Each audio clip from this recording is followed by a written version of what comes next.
With an abundance of resources and a growing trade economy, Africa needs ports, planes, and infrastructure. Countries like Nigeria are fighting hard to capitalize on their growth, but are hindered by a lack of basic logistical investment.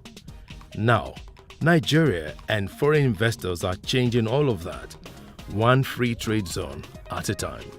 The model, based on China's success story, has seen the formation of free trade zones across the country, with the biggest and most crucial one located in Nigeria's commercial capital, Lagos.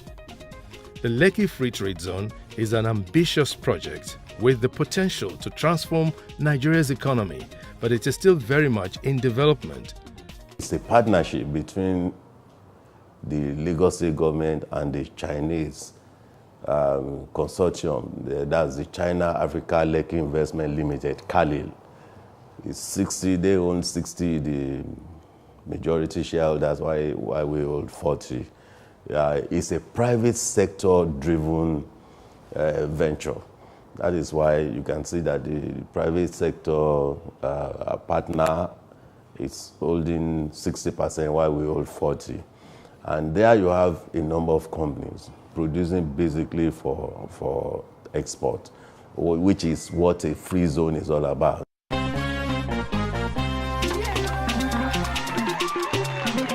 The Lagos State government has approved a total sum of 740 million naira as compensation for host communities of Parcel B, comprising Yegunda, Abomite, and the international airport site of the Lekki Free Trade Zone, LFTZ. The state's Commissioner for Commerce, Industry and Cooperatives, Prince Rotimi Ogunleye, who announced the approval at a media briefing, said the development was in line with the commitment of the Ambode administration to engender a sustainable cordial relationship with the host communities and investors in the area. In line with the commitment and responsiveness of this administration, I'm glad to inform you that His Excellency Mr. Akin Ambode, the Governor of Lagos State, has graciously approved for immediate release the total sum of 740,461,432 naira only for the payment of all outstanding compensation to the host communities of Parcel B, comprising the Yeguda and Abomite zones of the Lekki Free Zone and the Lekki International Airport site.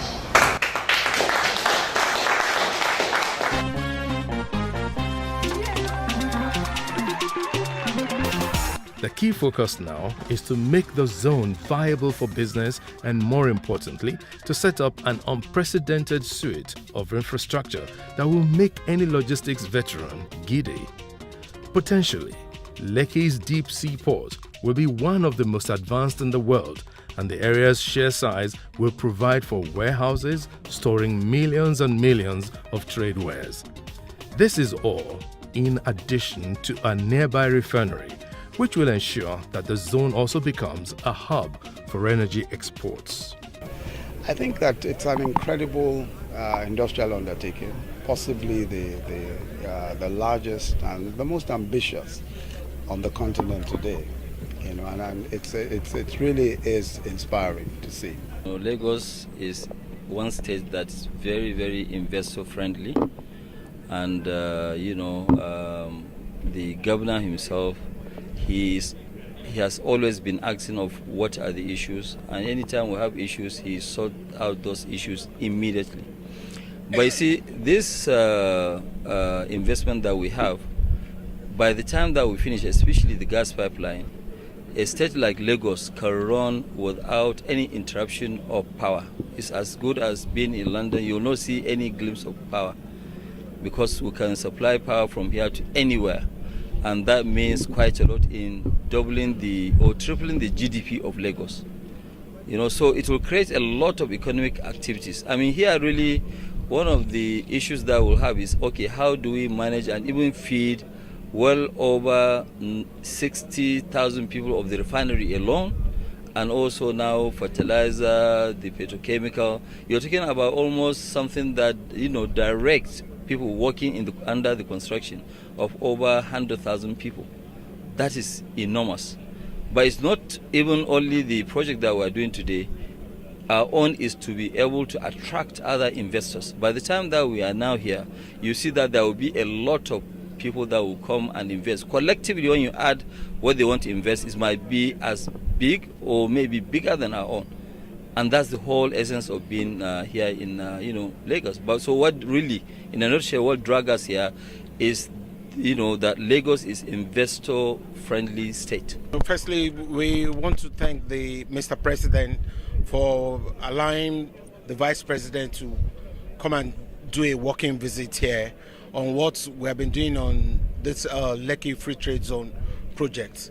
We also want to say that this visit is just more or less to showcase to Lagosians and Nigerians that the Dangote Industry Group has been doing something that in recent years no Nigerians are actually embarked upon. They're actually embarking on 4 significant projects that will have a great multiplier effect on the growth and economy of Nigeria.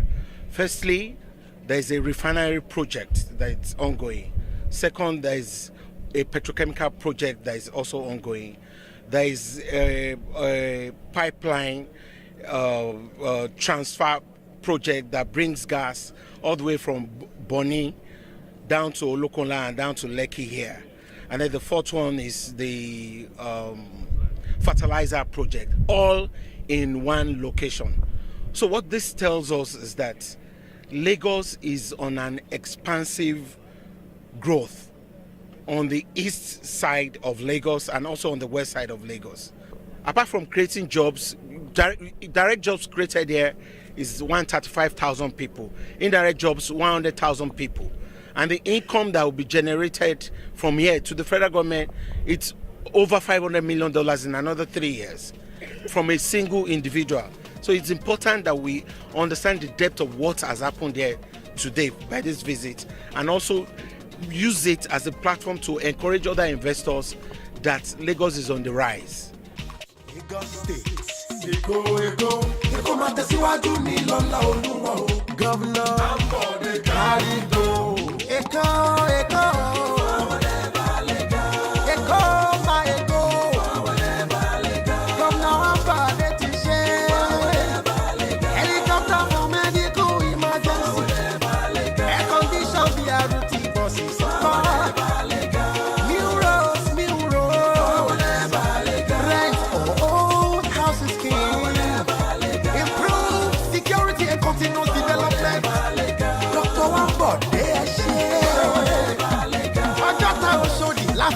Victoria Island, Koye, Maryland, Badagry, Surulere.